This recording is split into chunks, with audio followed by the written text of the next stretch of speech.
नमस्ते बच्चों। आज हम कक्षा 7 हिंदी वसंत भाग 2 का 5वां पाठ पढ़ने जा रहे हैं, जिसका नाम है मिठाई वाला। प्रस्तुत पाठ जो है मिठाई वाला, इसके लेखक जो है जिनका नाम है भगवती प्रसाद वाजपेयी जी। पाठ को शुरू करने से पहले हम लेखक का परिचय कर लेते हैं।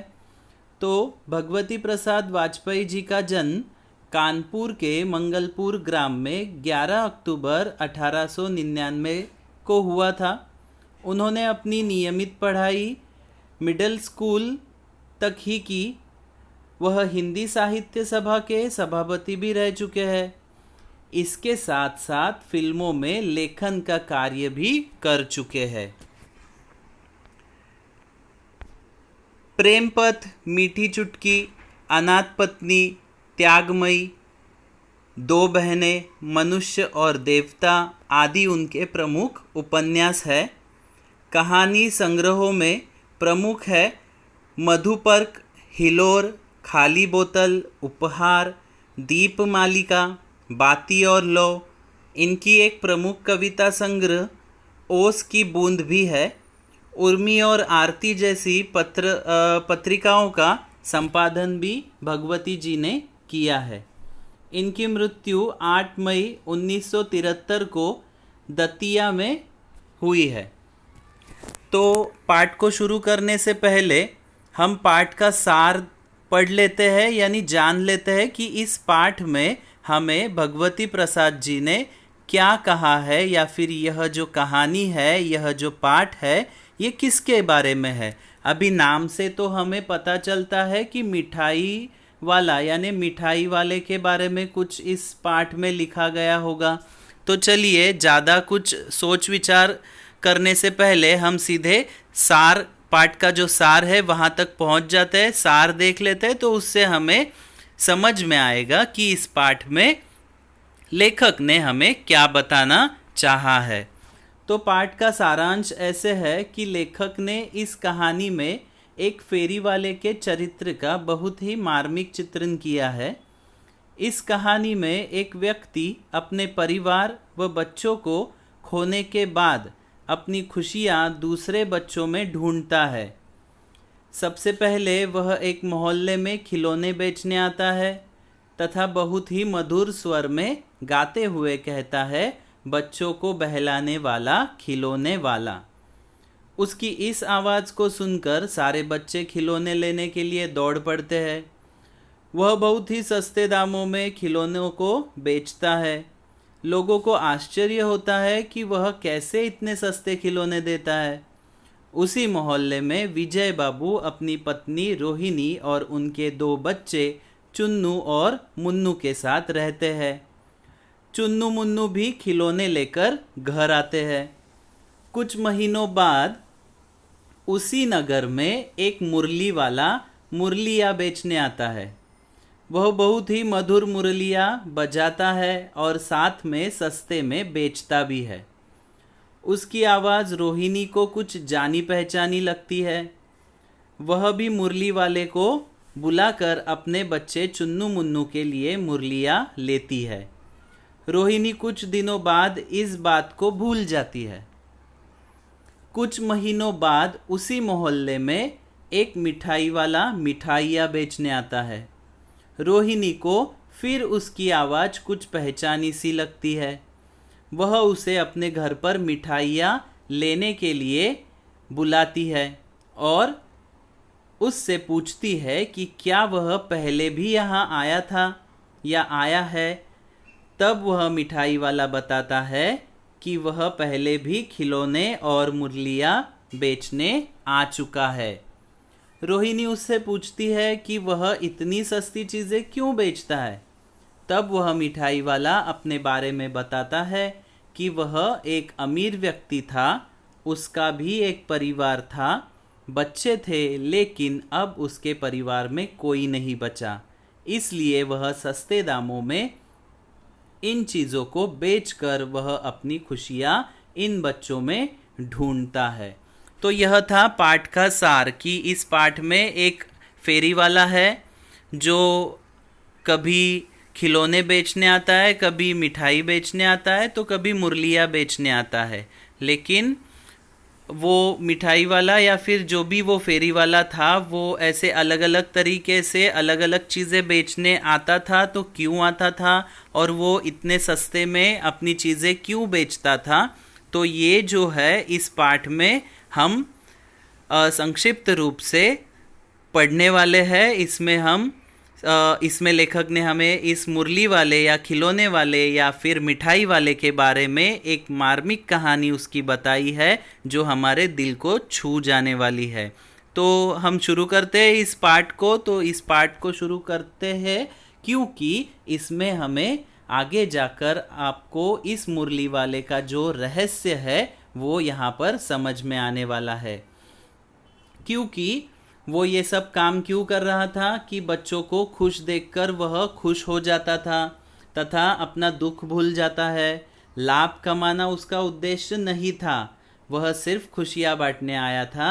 और वह रोहिणी के बच्चे चुन्नू मुन्नू को भी मिठाइयाँ देता है, खिलौने देता है, मुरलियाँ देता है। और जो लास्ट में अंत में जो उसने मिठाई दी है वो तो उसे फ्री में ही देकर गया था। अब वो फ्री में क्यों दिया था और उसके पीछे क्या कारण था, यह सब हम इस पाठ में आज पढ़ने वाले हैं। और इस तरह से इस कहानी का अंत हो जाता है। तो चलिए कहानी को शुरू करते हैं। लेकिन कहानी को शुरू करने से पहले इस कहानी में कुछ ऐसे शब्द आए हैं जिसके अर्थ हमें समझना ज़रूरी है। ये कुछ नए शब्द हैं जिन्हें आप कभी पहचानते नहीं या आपने कभी सुने नहीं होंगे, जिसके अर्थ आपको ठीक से पता नहीं होंगे। तो ये शब्द हम पहले सुन लेते हैं और उनके अर्थ जान लेते हैं। तो यहाँ पे हमें शब्दार्थ में दिया हुआ है मादक यानी उत्तेजक, अस्थिर यानी बेचैन, चीक यानी पर्दा या ओट, मोल भाव यानी सौदा, साफा यानी पगड़ी, उस्ताद यानी माहिर या फिर दक्ष, अप्रतीब यानी उदास, स्नेहसिक्त यानी स्नेह में डूबा, अजानुल मप्ती मतलब घुटनों तक लंबे, अजानुल मिप्त मतलब घुटनों तक लंबे, हर्ष यानी खुशी, संशय यानी दुविधा,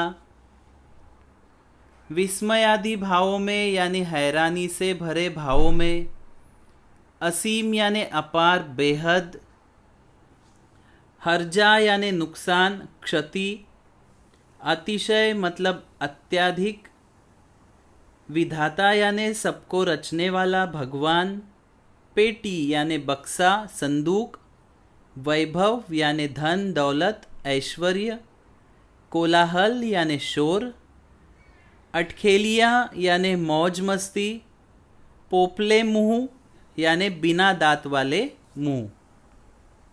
तो चलिए पाठ को सीधे शुरुआत करते हैं। यह कहानी जो है मिठाई वाला जो आज हम यहाँ पे पढ़ने वाले हैं, तो उसको शुरू करते हैं। देखिए कहानी इस तरह है। बहुत ही मीठे स्वरों के साथ वह गलियों में घूमता हुआ कहता, बच्चों को बहलाने वाला खिलौने वाला।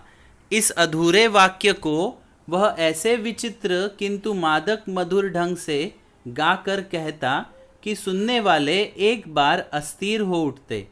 उसके स्नेहाभिषिक्त कंठ से फूटा हुआ गान सुनकर निकट के मकानों में हलचल मच जाती। छोटे छोटे बच्चों को अपनी गोद में लिए युवतियाँ चीकों को उठाकर छज्जों पर नीचे झांकने लगती। गलियों और उनके अंतर्व्यापी छोटे छोटे उद्यानों में खेलते और इठलाते हुए बच्चों का झुंड उसे घेर लेता और तब वह खिलौने वाला वही बैठकर खिलौने की पेटी खोल देता। गलियों और उनके अंतर्व्यापी छोटे छोटे उद्यानों में खेलते और इठलाते हुए बच्चों का झुंड उसे घेर लेता और तभी वहाँ पे वो बैठकर अपने खिलौने बेचने लगता। देखिए अभी खिलौने वाला एक है जो बच्चों को बहलाने वाला, मतलब उनको बहला कर उनको मीठे मीठे शब्द में उनको उलझा कर, मादक यानी जो उत्तेजित करते हैं ऐसे स्वरों में मधुर मीठे ऐसे ढंग से वो क्या करता है, मादक यानी नशीला, मतलब एक नशा, जैसे कि उसके शब्दों में, उसकी भाषा में, उसकी बोली में एक नशा सा था। वो बच्चों को इतने मीठे मीठे बातों में क्या करता था, उलझा लेता था और उन्हें खिलौने लेने के लिए मजबूर करता था। और वो उन बच्चों को क्या करता था, खिलौने बेच देता था। सब बच्चे उसकी आवाज़ सुनकर उसके पास इर्द गिर्द घेर लगाते थे और अब जिसको जो चाहिए मनपसंद खिलौने वहाँ से लिया करते थे। आगे देखिए, बच्चे खिलौने देखकर पुलकित हो उठते। पुलकित होना यानी हर्षित होना, आनंदित होना। वे पैसे लाकर खिलौने का मोल भाव करने लगते। वो घर से अपने मम्मी पापा से पैसे लेकर आते थे और मोल भाव करते थे, और अपनी छोटे बच्चे जैसे बोलते हैं वैसी ज़ुबान से, जैसे कि इचका दाम क्या है, ऑल इचका। खिलौने वाला बच्चों को देखता और उनकी नन्ही नन्ही उंगलियों से पैसे ले लेता और बच्चों की इच्छा अनुसार उन्हें खिलौने दे देता। बच्चे घर से पैसे लेकर आते थे और हर एक चीज़ का दाम पूछते थे। खिलौने वाला उनको उनके लाए हुए पैसों से खिलौने, उनके नन्ही नन्ही उंगलियों से जो पैसे ले आते थे बच्चे, उन पैसों से उनकी इच्छा अनुसार उन्हें खिलौने दिया करता था। खिलौने लेकर फिर बच्चे उछलने कूदने लगते और तब फिर खिलौने वाला उसी प्रकार गाकर कहता, बच्चों को बहलाने वाला खिलौने वाला। सागर की हिलोर की भांति उसका यह मादक गान गली भर के मकानों में इस ओर से उस ओर तक लहराता हुआ पहुंचता और खिलौने वाला आगे जाता। जैसे ही एक जगह जमा हुए जो बच्चे हैं उनको खिलौना बेचकर उसका काम खत्म हो जाता, वो फिर से गाना गाते हुए एक गली से दूसरे गली में, एक मोहल्ले से दूसरे मोहल्ले में गाना गाते हुए निकल जाता था। आगे देखिए, विजय बहादुर के बच्चे भी एक दिन खिलौने लेने घर आए। वे दो बच्चे थे, चुन्नू और मुन्नू। चुन्नू जब खिलौने ले आया तो बोला, मेला घोला कैचा चुंदल है। मुन्नू बोला, ओल देखो मेला कैचा चुंदल है। दोनों अपनी हाथी घोड़े लेकर घर भर में उछलने लगे। इन बच्चों की माँ रोहिणी कुछ देर तक खड़े खड़े उनका खेल निखरती रही। अंत में दोनों बच्चों को बुलाकर उसने पूछा, अरे ओ चुन्नू मुन्नू, ये खिलौने तुमने कितने में लिए हैं? अभी जहाँ पर खिलौने वाला खिलौने बेचकर गया था उसी मोहल्ले में एक विजय बहादुर नामक व्यक्ति रहते थे। उनके दो बच्चे थे, चुन्नू और मुन्नू। वो भी उस खिलौने वाले से खिलौने लेकर आए थे और वो घर में आकर जैसे छोटे बच्चे बोलते हैं वैसे वो बोल रहे थे कि मैंने घोड़ा लाया है तो ये कितना सुंदर है। मुन्नू भी बोलता है, देखो मैंने लाया हुआ भी कितना सुंदर है। वो घर भर में हाथी घोड़े लेकर खेल रहे थे, उछल रहे थे। उनकी माँ जो है रोहिणी, उसने देखा कि बच्चे अच्छे खिलौने लेकर आए हैं तो इसलिए वो उन्हें नज़दीक बुलाकर पूछती है कि तुमने ये खिलौने कितने में लिए? मुन्नू बोला, 2 पैसे में। खिलौने वाला दे गया ये। रोहिणी सोचने लगी, इतने सस्ते कैसे दे गया है, यह तो वही जाने, लेकिन दे तो गया ही है, इतना तो निश्चय है। एक जरा सी बात ठहरी, रोहिणी अपने काम में लग गई। फिर कभी उसे इस पर विचार करने की आवश्यकता भी भला क्यों पड़ती। देखिए, उसके बच्चों ने बताया कि ये खिलौने हमने 2 पैसे में खरीदे हैं। तो रोहिणी सोचने लगी कि 2 पैसे में, मतलब इतने सस्ते में ये खिलौने कैसे भला उसने बेचे हैं। अभी दिए तो है, ये तो निश्चित है, लेकिन उसको इतने सस्ते दाम में बेचना कैसे मुमकिन हुआ था। उसने ज़रा सा सोचा, बाद में छोड़ दिया कि जाने दो। वो भी ये बात बाद में भूल गई क्योंकि उसे इससे कुछ ज़्यादा फर्क पड़ने वाला था नहीं। अभी आगे देखिए, 6 महीने बाद की कहानी है। यहाँ पर क्या होता है, नगर भर में 2-4 दिनों से एक मुरली वाले के आने का समाचार फैल गया। लोग कहने लगे, भाई वाह, मुरली बजाने में वह एक ही उस्ताद है। मुरली बजाकर गाना सुनाकर वह मुरली बेचता भी है, सो 2-2 पैसे में बेचता भी है। भला इसमें उसे क्या मिलता होगा, मेहनत भी तो न आती होगी। एक व्यक्ति ने पूछ लिया, कैसा है वह मुरली वाला, मैंने तो उसे नहीं देखा। उत्तर मिला, उम्र तो उसकी अभी अधिक न होगी, यही 30-32 का होगा। दुबला पतला गोरा युवक है, बीकानेरी रंगीन साफा बांधता है। वही तो नहीं जो पहले खिलौने बेचा करता था। क्या वह पहले खिलौने भी बेचा करता था? देखिए, अब 6 महीने बाद की बात है। उसी मोहल्ले में एक मुरली वाला आता है और वो बहुत अच्छे से मुरली भी बजा लिया करता था, जैसे कि मुरली बजाने में वो उस्ताद हो, और मुरली बजाने के साथ साथ वो मुरलियाँ बेच भी रहा था, और वो भी अधिक से अधिक सस्ते दाम में, यानी 2 पैसे में वो क्या कर रहा था, मुरली बेच रहा था। तो लोगों को शंका होने लगी कि इतने सस्ते में वो कैसे बेच रहा है, क्योंकि 2 पैसे में मुरली बेचना यानी मुरली बनाने का जो उसकी मेहनत है वो तो निकलती होगी भी या नहीं इस मुरली में, ऐसे लोगों को लगने लगा। तो एक व्यक्ति ने उसकी पूछताछ शुरू की कि बाबा कैसे दिखता है, कैसा है वह। तो उत्तर में क्या पता चला कि उसकी उम्र अधिक नहीं है, 30-32 साल का ही है, दुबला पतला गोरा सा युवक है, और बीकानेरी रंगीन साफा यानी पगड़ी जो थी बीकानेरी लोग पहनते हैं वैसी वो पहनता था। तो किसी ने प्रश्न ऐसा किया कि ये तो वही नहीं जो खिलौने 2 पैसे में बेचकर जाया करता था, क्या ये पहले खिलौने भी बेचा करता था? ऐसे प्रश्न भी पूछे गए हैं।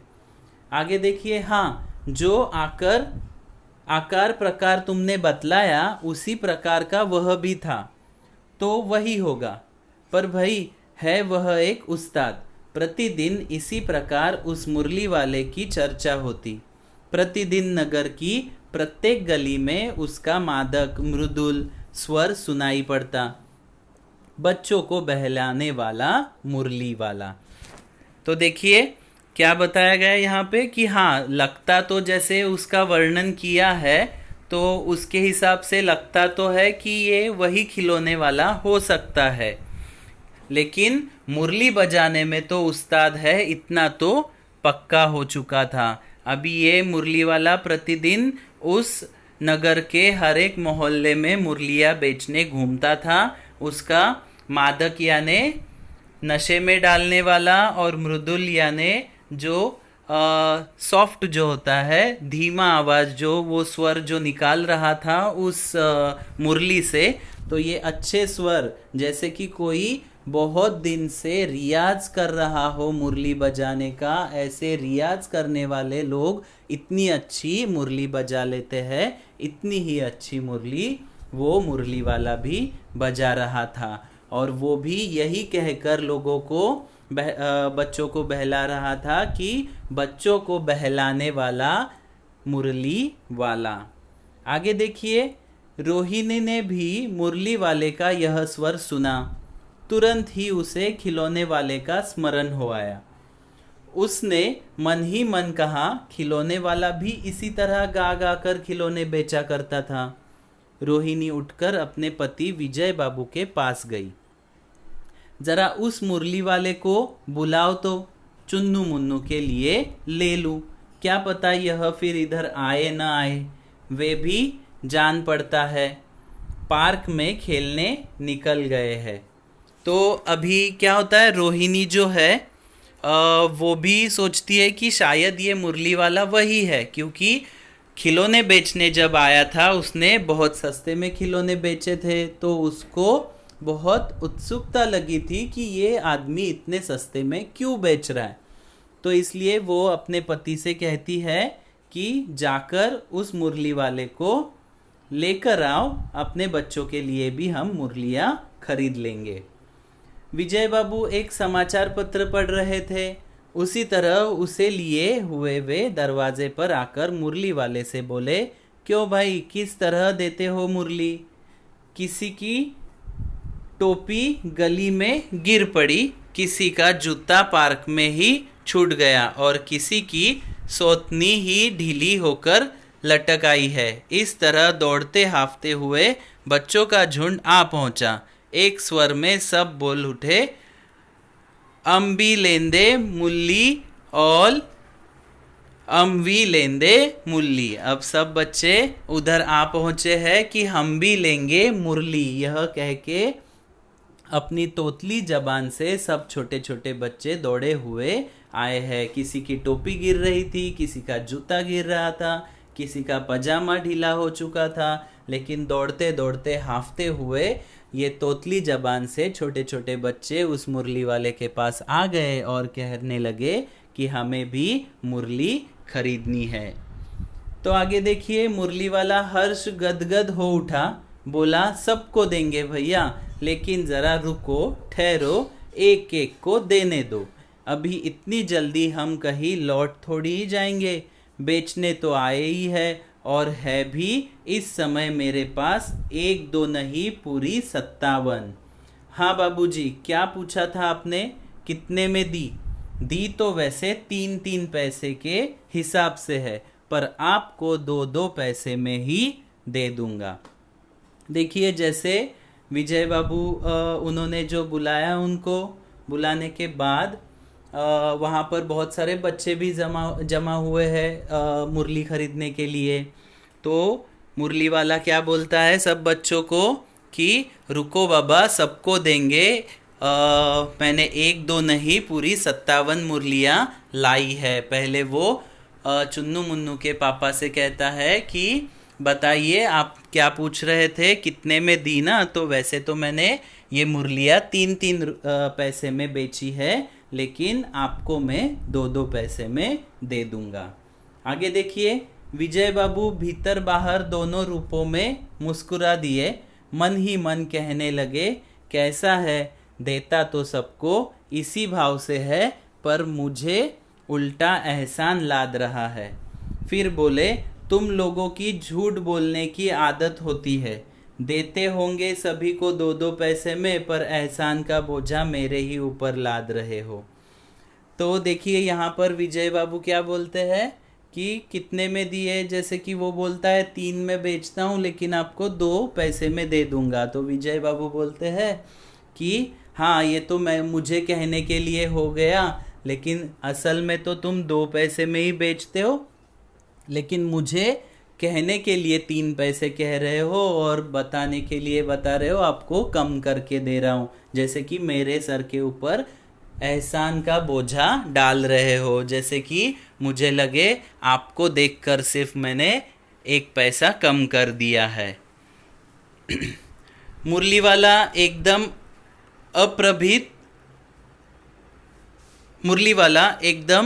अप्रतिभ हो उठा, बोला, आपको क्या पता बाबूजी कि इनकी असली लागत क्या है? यह तो ग्राहकों का दस्तूर होता है कि दुकान चाहे हानि उठाकर चीज़ क्यों न बेचे, पर ग्राहक यही समझते हैं दुकानदार मुझे लूट रहा है।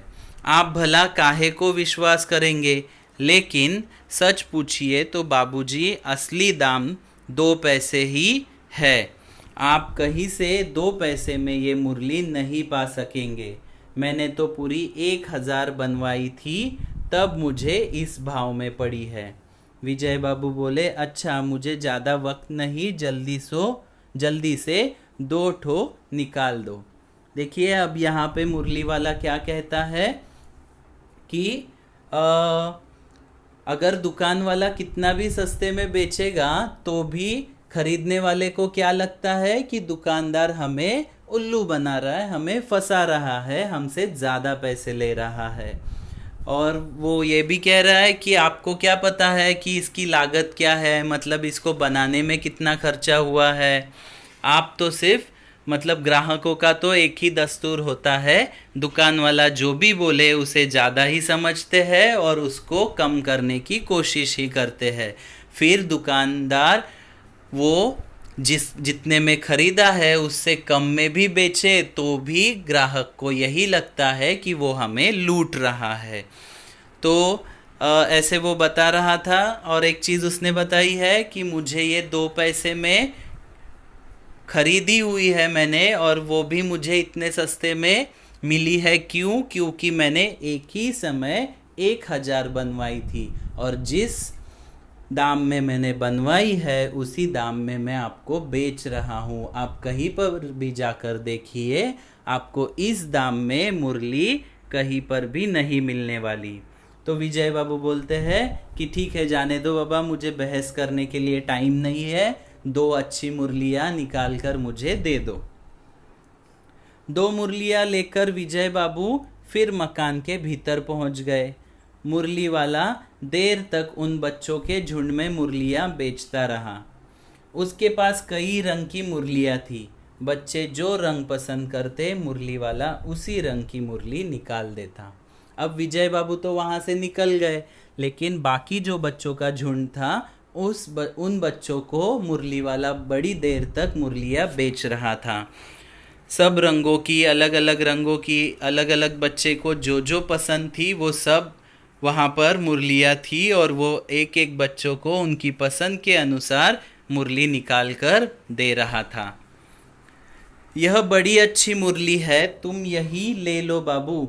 राजा बाबू, तुम्हारे लायक तो बस यह है। हाँ भैया, हाँ भैया, तुमको वही देंगे। ये लो, तुमको वैसी न चाहिए, यह नारंगी रंग की। अच्छा, वही लो। ले आए पैसे? अच्छा, ये लो, तुम्हारे लिए मैंने पहले से ये निकाल रखी थी। तुमको पैसे नहीं मिले, तुमने अम्मा से ठीक तरह से मांगे न होंगे। धोती पकड़कर पैरों में लिपट कर अम्मा से पैसे मांगे जाते हैं बाबू। हाँ, फिर जाओ, अब की बार मिल जाएंगे। दुअन्नी है तो क्या हुआ, ये लो पैसे वापस लो। ठीक हो गया ना हिसाब? मिल गए पैसे? देखो, मैंने तरकीब बताई। अच्छा, अब तो किसी को नहीं लेना है, सब ले चुके। तुम्हारी माँ के पास पैसे नहीं है। अच्छा, तुम भी यह लो। अच्छा, तो अब मैं चलता हूँ। इस तरह मुरली वाला फिर आगे बढ़ गया। मतलब हजारों सवाल वो बच्चों से करता था और बच्चों को बहलाने का काम करता था। तो यहाँ पर जैसे कि बताया गया है कि मुरली वाला क्या कर रहा था कि बच्चों को उकसा भी रहा था कि जाओ, मम्मी से पैसे कैसे मांगे जाते हैं तुम्हें पता नहीं है। मम्मी को जाके धोती पकड़ के पैरों में लिपट कर उनसे गिड़गिड़ा कर पैसा मांगना है, तो मम्मी आपको पैसा दे देंगी और फिर इधर आना, मैं आपको मुरली दे दूंगा। जैसी चाहिए वैसी मुरली यहाँ पर मिलेगी, 2 पैसे की मुरली मिलेगी। ऐसे वो सब बच्चों को बहला रहा था और सबको मुरली लेने के लिए विवश भी कर रहा था। लेकिन ये सब बच्चों को अच्छा लग रहा था, बच्चों को वो बहलाने का सबसे बड़ा कार्य यहाँ पर कर रहा था। आगे देखिए, अब तीसरा भाग इस पाठ का शुरू होता है। तो इस तीसरे भाग में देखिए क्या होता है। आज अपने मकान में बैठी हुई रोहिणी मुरली वाले की सारी बातें सुनती रही।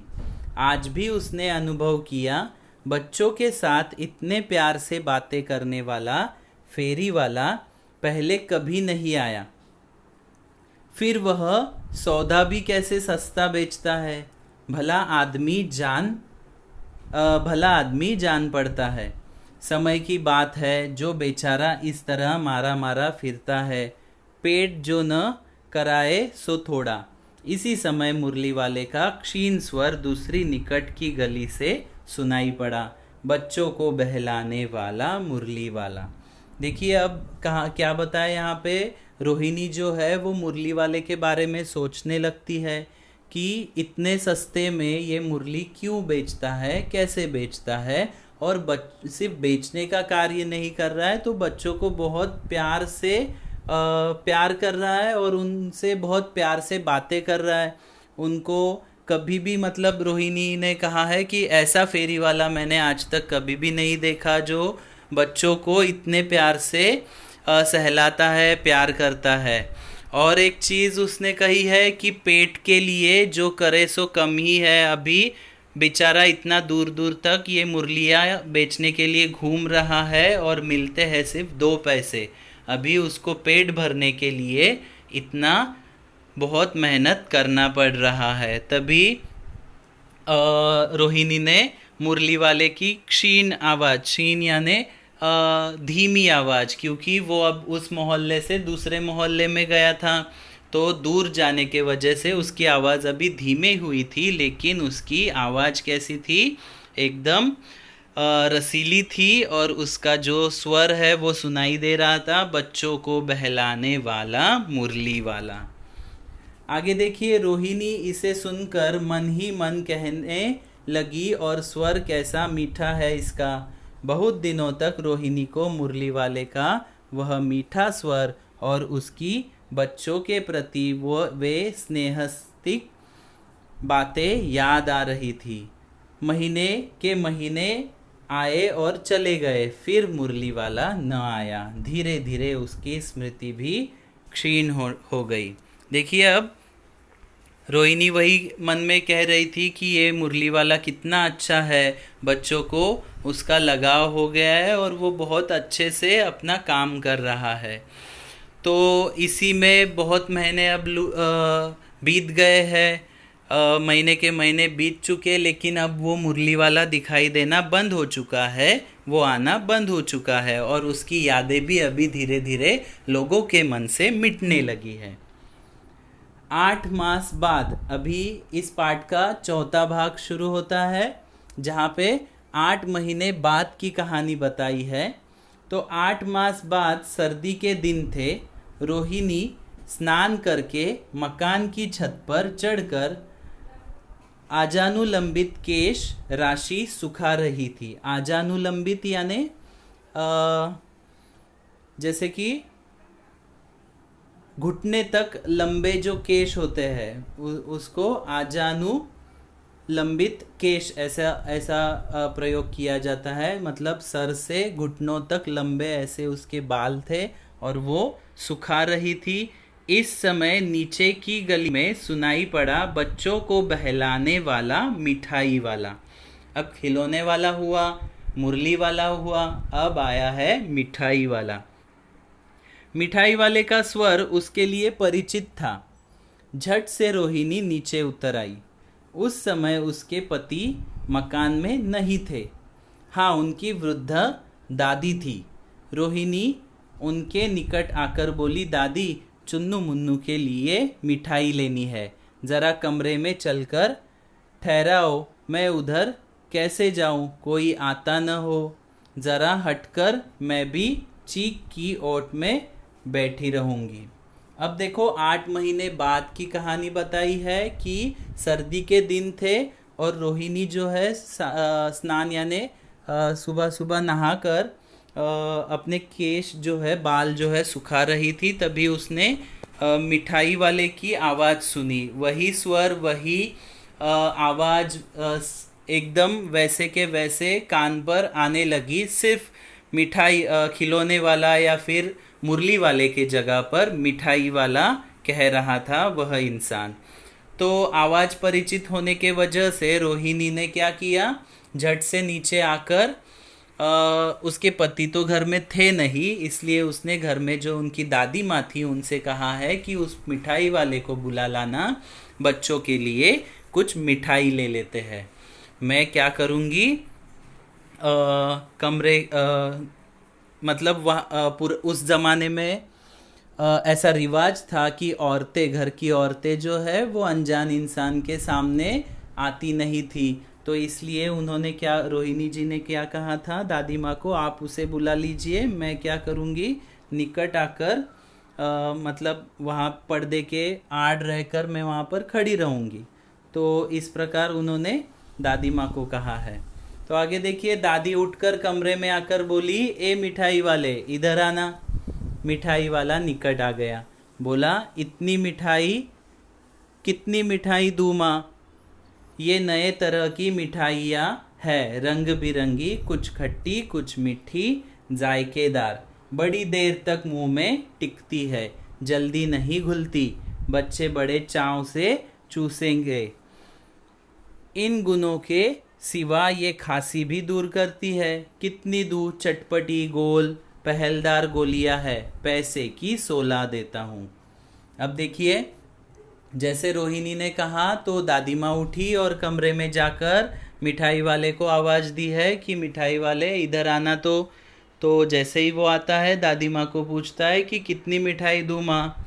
ये नए तरीके की है, अलग अलग स्वाद की है, अलग अलग रंग की है, खट्टी मीठी है, जायकेदार है और बड़ी देर तक बच्चों के मुंह में टिकती है, बच्चे बड़े चाव से इसे खाते हैं।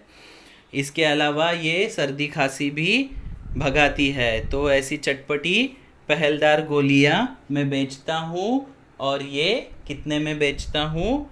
1 पैसे की 16। 1 पैसे की 16 देता हूँ। तो देखिए आगे दादी माँ क्या बोलती है। दादी बोली, 16 तो बहुत कम होती है, भला 25 तो देते। मिठाई वाला बोलता है, नहीं नहीं दादी, अधिक नहीं दे सकता, इतना भी देता हूँ।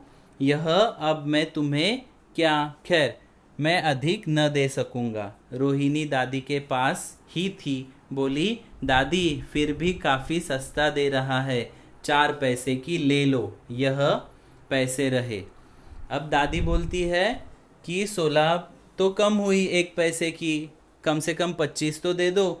मिठाई वाला बोलता है, नहीं दादी, इतना तो मैं नहीं दे सकता, मैं दे रहा हूँ वो भी ज़्यादा ही दे रहा हूँ, इतना आपको कोई नहीं दे पाएगा। तभी रोहिणी अंदर से बोलती है कि दादी ये दे रहा है वो भी ठीक है, बहुत कम नहीं दे रहा है, तो एक काम करो, 4 पैसे की ले लो। मिठाई वाला मिठाइयाँ गिनने लगा, तो 4 की दे दो। अच्छा 25 नहीं सही, 20 ही दो। अरे हाँ, मैं बूढ़ी हुई, मोल भाव अब मुझे ज़्यादा करना आता भी नहीं। कहते हुए दादी के पोपले मुंह से जरा सी मुस्कुराहट फूट निकली। रोहिणी ने दादी से कहा, दादी इससे पूछो तुम इस शहर में और कभी आए थे या पहली बार आए हो? यहाँ के निवासी तो तुम हो नहीं। दादी ने इन कथन को दोहराने की चेष्टा की ही थी कि मिठाई वाले ने उत्तर दिया, पहली बार नहीं और कई बार आ चुका हूँ। देखिए अब मिठाइयाँ, जैसे ही रोहिणी ने कहा कि 4 पैसे की मिठाई ले लो, तो मिठाई वाला मिठाई गिनने लगा। तो दादी माँ फिर से बोलती है कि ठीक है बाबा, 25 नहीं दे रहे हो तो 20 तो दो। तो और कहती है कि अब तो मैं बूढ़ी हो चुकी हूँ, मुझे मोल भाव उतना आता नहीं है, लेकिन 20 तो देनी ही चाहिए तुम्हें। ऐसे अपने पोपले मुंह से, पोपला मुंह मतलब जो दांत गिरने के बाद जो मुंह जैसे दिखता है, वैसा दादी माँ का मुंह था। तो उस मुंह से वैसे मुंह से मुस्कुराहट निकल रही थी, ऐसे लेखक ने कहा है यहाँ पर। और आगे लेखक कहते हैं कि ये रोहिणी जो है ये फिर से पूछती है दादी माँ को कि इनसे पूछो कि ये यहाँ पर पहली बार आए हैं या इससे पहले भी कभी आए थे। तो मिठाई वाला कहता है कि नहीं, पहली बार तो नहीं आया हूँ, इससे पहले कई बार यहाँ पर आ चुका हूँ। रोहिणी चीख की आड़ से ही बोली, पहले यही मिठाई बेचते हुए आए थे या और कोई चीज़ लेकर? तो रोहिणी और उत्सुकता से पूछती है कि बाबा पहले तो आए थे, तो क्या बेचने आए थे? मिठाई बेचने आए थे या कुछ दूसरा? मिठाई वाला हर्ष, संशय और विस्मयादि भावों में डूबकर बोला, इससे पहले मुरली लेकर आया था और उससे भी पहले खिलौने लेकर। रोहिणी का अनुमान ठीक निकला। अब तो वह उससे और भी कुछ बातें पूछने के लिए अस्थिर हो उठी। वह बोली, इन व्यवसायों में भला तुम्हें क्या मिलता होगा? अब देखो क्या बताया यहाँ पर। रोहिणी जो है वो पर्दे के आड़ से सवाल पूछे जा रही थी, और वो एक चीज़ पूछती है कि इससे पहले मिठाई बेचने आए थे या कुछ और। तब मिठाई वाला हर्ष से, मतलब ज़रा सा आनंद, ज़रा सा मतलब शक, इस भाव से वो बोलने लगा कि इससे पहले मैं मुरली लेकर एक बार आया था, और उससे पहले मैं खिलौने भी लेकर आया था। तो रोहिणी का अनुमान सही निकला। जो सबसे पहले खिलौने बेचने आया था वही मुरली वाला था, और जो मुरली लेकर आया था वही मिठाई वाला है। मतलब ये तीनों चीज़ें बेचने वाला इंसान एक ही था। तो अब वो और ज़्यादा सवाल पूछने लगती है। कहती है कि इन व्यवसाय में भला तुम्हें क्या मिलता है, मतलब इसमें क्या कमा लेते हो, बहुत सस्ते में तो बेच रहे हो। वह बोला, मिलता भला क्या है, यही खाने भर को मिल जाता है, कभी नहीं भी मिलता, पर हाँ संतोष, धीरज और कभी कभी असीम सुख जरूर मिलता है, और यही मैं चाहता हूँ। सो कैसे, वह भी बताओ। अब व्यर्थ उन बातों की क्यों चर्चा करूँ, उन्हें आप जाने ही दे। उन बातों को सुनकर आपको दुख ही होगा। जब इतना बताया है तब और भी बता दो। मैं बहुत उत्सुक हूँ, तुम्हारा हर्जा न होगा, मैं और मिठाई भी लूँगी। अब देखिए मिठाई वाला बोल देता है कि जैसे कि रोहिणी ने सवाल पूछा था कि तुम इसमें क्या कमा लेते हो, क्यों ये काम कर रहे हो। तो मिठाई वाला कहता है कि मिलता भला कुछ नहीं, यही खाने भर के लिए मुझे कुछ मिल जाता है, लेकिन हाँ एक चीज़ ज़रूर मिलती है, जो है मुझे संतोष और धीरज मिल जाता है, और कभी कभी बहुत सारा सुख भी मिल जाता है, और यही मैं चाहता हूँ। इसके अलावा मुझे ज़्यादा कमाने की कोई लालसा है नहीं। तो रोहिणी पूछती है कि ये सब चीज़ें तुम्हें कैसे मिलती है ये काम करने से, मतलब सुख या फिर संतोष और धीरज, ये सब यहाँ से कैसे मिल पाता है। तब मिठाई वाला कहता है कि जाने भी दो, क्यों ये व्यर्थ की बातें पूछ रहे हो आप, इससे आपको क्या होगा, दुख ही होगा, आपको इससे कोई आनंद मिलने वाला है नहीं। फिर भी रोहिणी बोलती है कि जब इतना बताया है तो बता ही दो। तुम्हारा समय बर्बाद मैं नहीं करना चाहती हूँ, तुम्हारा जितना समय यहाँ पे ज़्यादा जा रहा है उतनी मैं आपसे मिठाई ज़्यादा ले लूँगी, तो आपका समय बर्बाद नहीं होने दूँगी। तो देखिए आगे मिठाई वाला क्या कहता है। अतिशय गंभीरता के साथ मिठाई वाले ने कहा, मैं भी अपने नगर का एक प्रतिष्ठित आदमी था। मकान, व्यवसाय, गाड़ी घोड़े, नौकर चाकर सभी कुछ था।